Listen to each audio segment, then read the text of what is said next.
जर तुम्ही म्हणालात की टाइमली कम्प्लिशन, मला वाटतं प्रोजेक्ट बेस जोही कुठलंही कॉन्ट्रॅक्ट असेल ना, तर त्याला एकच पॅरामीटर चेक केलं जातं की बिफोर द टाइम और आफ्टर द टाइम. म्हणजे delay is the only killing thing. म्हणजे आपल्याला जर रिपीट बिझनेस मिळवायचा असेल कुठल्याही प्रोजेक्टचा, तर एकच पॅरामीटर मला वाटतं सगळ्यात महत्त्वाचं आहे की we completed the project on time. That is the biggest challenge. So project केल्यानंतर ना त्याच्यातनं सर्व्हिस पण क्रिएट करू शकतो. म्हणजे AMC करू शकतो किंवा त्याला रिटेनरशिप काहीतरी करू शकतो. तर ह्या प्रोजेक्ट बेसमध्ये how do you repeat the business, म्हणजे रिपीट बिझनेस करण्यासाठी प्रोजेक्ट्समध्ये काय काळजी घ्यावी लागेल की आपल्याला परत परत ते प्रोजेक्ट मिळतील किंवा तशा प्रकारचे प्रोजेक्ट आपल्याला आणखीन येतील ते काम बघून. तर त्यात आपल्याला काय पॅरामीटर्स असायला हवे? जेव्हा तुम्ही टर्नकी सोल्युशन देता ना आणि जर तुम्ही कस्टमरला टाइम कोट केलं, एक तर तुम्ही पैसा कोट करता आणि दुसरं तुम्ही टाइम कोट करता, तर जर ते तुम्ही टायमिंगवर करत गेलात तर तुम्हाला ते परत रिपीट ऑर्डर मिळू शकते. दुसरी गोष्ट, बऱ्याच कॉन्ट्रॅक्ट्समध्ये तुम्हाला पेनल्टी क्लॉज असतो डिले झाला तर, आणि जर तुम्ही लवकर बिफोर टाइम जर कम्प्लीट केलं तर इन्सेंटिव्ह देखील असतो.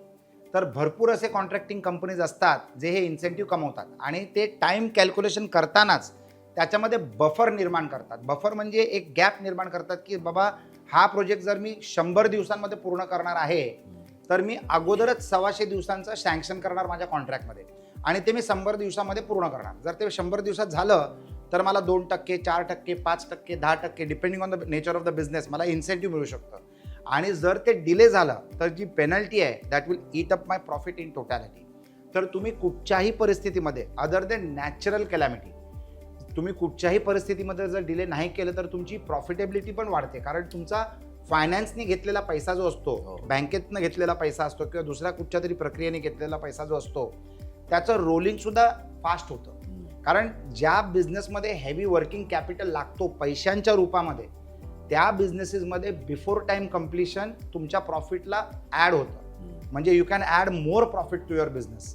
तर म्हणजे तुम्हाला ते चर्न करत राहणं महत्त्वाचं आहे. Timing is the game. म्हणजे रिअल एस्टेटचे प्रोजेक्ट आहेत आणि मी देखील केलेले आहेत जिथे 3 वर्षाचा प्रोजेक्ट 5 वर्षात संपला आणि प्रॉफिट देखील संपला.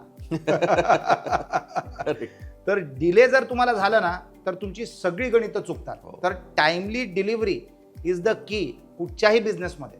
तुमच्या प्रोफेशनल कामामध्ये सुद्धा एव्हरीथिंग इज टाइम बेस्ड. माझा चार्टर्ड अकाउंटंट आहे, त्याला रिटर्न्स फाईल करायचे आहेत म्हणजे फाईल करायचेच आहेत. जर तुम्ही त्या गव्हर्नमेंटमध्ये फाईल नाही केल्यात तर त्याच्या पेनल्टी लागतात, दिवसाचं व्याज लागतं. करेक्ट. किंवा अजून त्याच्या व्यतिरिक्त सुद्धा पेनल्टी लागतात. तर प्रत्येक क्षेत्रामध्ये ना यू आर मेड रिस्पॉन्सिबल. म्हणजे जग तुम्हाला रिस्पॉन्सिबल बनवतं आणि तुम्हाला स्वतःला आणि तुमच्या टीमला रिस्पॉन्सिबल बनवणं गरजेचं आहे. तुमच्या टीममध्ये आले तुमचे स्टाफ आणि तुमचे वेंडर्स, कारण your vendor is your external staff. तर ह्या लोकांना मॅनेज करता तुम्हाला आलं पाहिजे. It is like a circus. जो रिंग मास्टर असतो ना त्यांना सगळ्यांना शिस्तीत ठेवायला येतं आणि म्हणून ते सक्सेस करू शकतात सर्कसमध्ये. तर वेदर इट इज एंटरटेनमेंट और whether it is business, you are the man with the whip in the hand. तुम्हाला ती whip फिरवता आली पाहिजे आणि ते सर्कस मॅनेज करता आलं पाहिजे. नाहीतर ते जानवर लोकांच्या अंगावर जातील किंवा तो तोटा तुमच्या अंगावर येईल. तर if you want to avoid that, you have to play and operate the circus well.